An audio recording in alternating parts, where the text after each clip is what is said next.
Coach? Yeah, first of all, congratulations to Rick at University of Tennessee. Making the Elite Eight is awesome. It's an amazing, amazing accomplishment. And you work on this side of the table of coaching a team when they get to summer school in June all the way through today. I know what it's like. I know the heartbreak and the tears that's going on in that locker room, but they had an awesome, awesome season, and they're coached by a Hall of Famer in every sense. So, congratulations to Tennessee on a great year. Really proud of our kids. We play in a tough conference. I think going 19-1 in the Big 12, 10-0 on the road prepared us for this. Because the Purdue game was kind of like a road game. Tennessee with their fans, a little bit like a road game too. But our kids are kind of calloused to that, so kudos to them. Really proud of this bunch. I think the reason why we've been so good over the years is we've developed a great culture that our seniors adopt.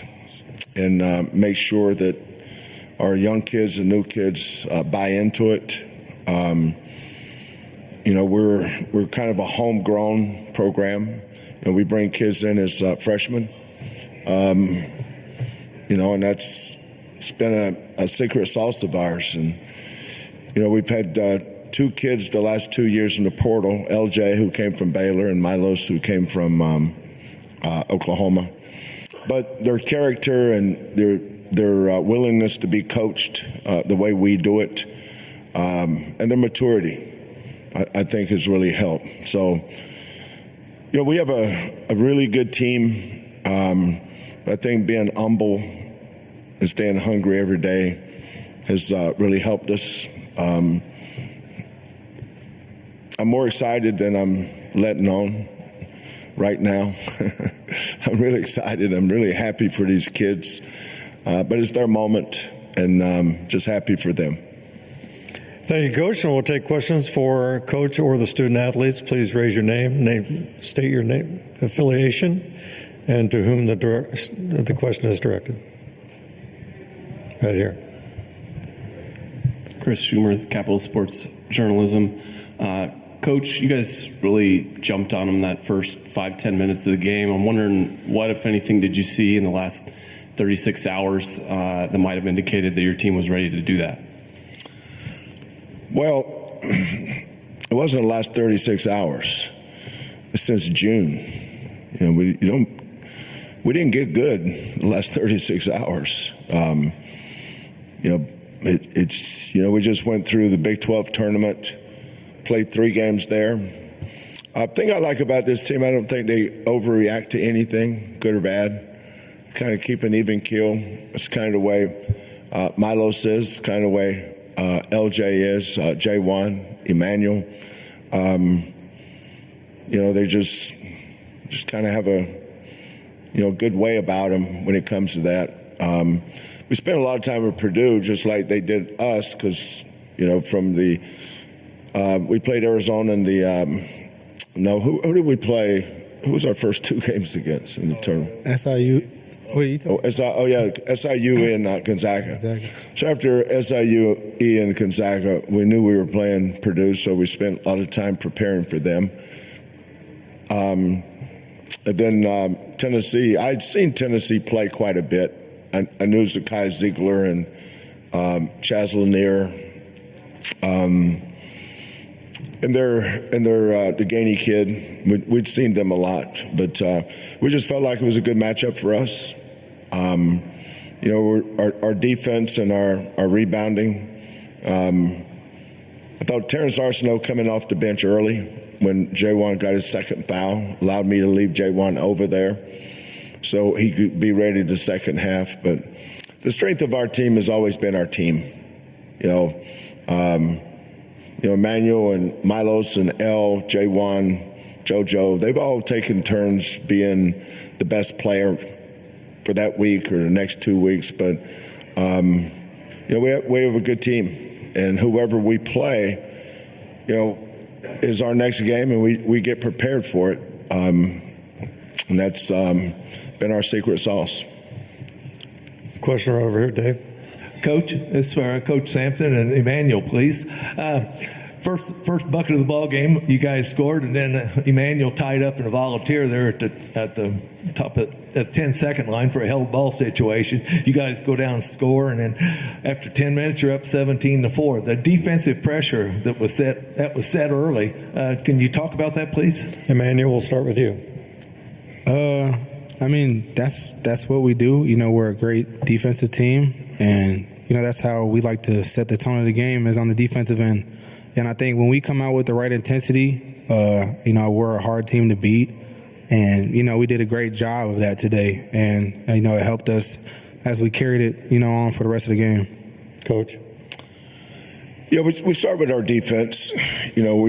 Our kids understand how meticulous we are with our game plans, what we're trying to take away.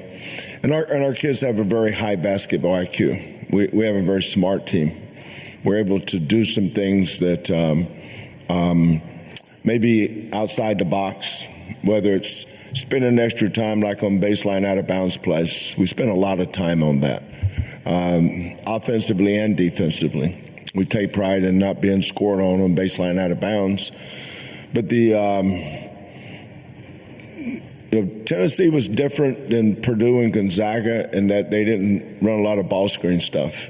They did the second half. But the first half, they just changed the angles of their pin downs. Not a lot of staggers. Lanier and Gainey, Ziegler.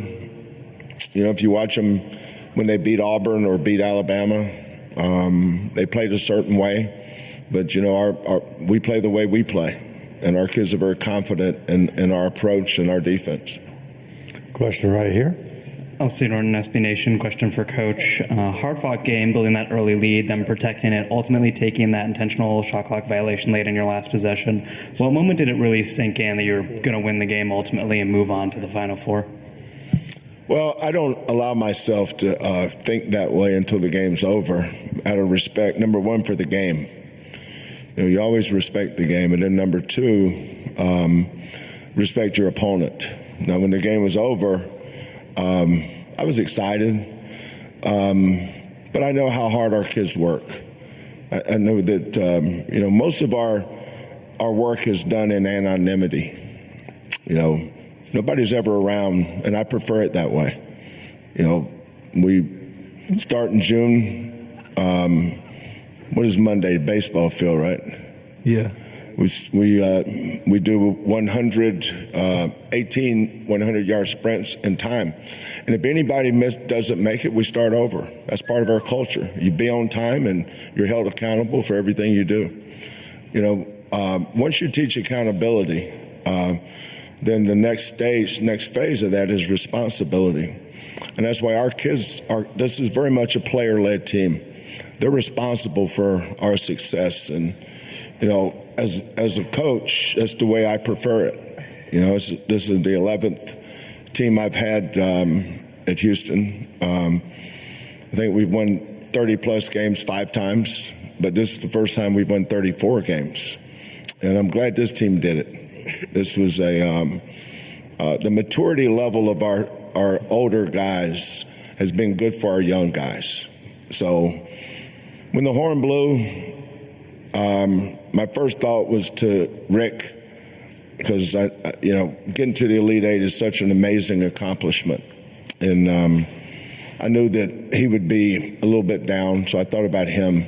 I was really happy for my kids, and then when I turned around and saw my son and my daughter, my 2 grandkids, and my wife, I felt good for them too, because they have to put up with a cranky old coach sometime. And it's good to be able to share this with your family, and that's what's most important to me. Right here. Mo Hyder from ABC 13 Houston. Coach, I've asked the players this, but I wanted to ask you, looking forward to next week, how exciting is it to have the Final Four in San Antonio so close to Houston for the team, as well as for the student body and the fan base as well? excited about it. You know, we 2 years ago we beat Auburn in Birmingham, and we were the higher seed. You know, we were the 1 seed coming here, and Purdue and Tennessee. That's great for them. I mean, they didn't ask to be here; they were chosen to be here, just like we chose to be here. But we didn't really talk about that with our team. We just said 2 more road games. That if Kentucky had won today, that would be a road game because their fans are going to quadruple our fans. Tennessee's fans were awesome today. What's the attendance at this place? Does anybody know? What's the seat? Total? 18.5. Well, we had 18 today, Coach. 18,000, so that's probably, 16,000 Tennessee fans. That's awesome for Tennessee. It's a jump on the interstate and get here. But that's what we'll do next week. We'll jump on the interstate and we'll head down to San Antonio. So that's why you don't complain, because it can flip the other way. Proud of our guys for finding a way to win. We beat 2 outstanding programs, not just teams, great programs here this week in Purdue and Tennessee. We got about 4 minutes or so right here. Hi, Liv Clements with Indiana University. This question's for Milos. From the beginning, you guys dominated. What message did this send to Duke in the Final Four? Milos? No. I mean, I feel like we always want to throw the first punch. E-Man, the way he guards, he was able to get a jump ball early. I feel like it shook those guys up a little bit, and it's super important to just keep our foot on the neck. So I think we did a good job with that. Questions, please. Right here. For Coach, given what happened to Malik last game, he made that clutch 3 and had a significant contribution. How awesome is it to see him really just compared to that day and to this day? Coach. I'm going to let L take that one. Go ahead, Fo. You can ask it again. How satisfying given what Malik went through the last 24 hours to see him. Talk about that dog.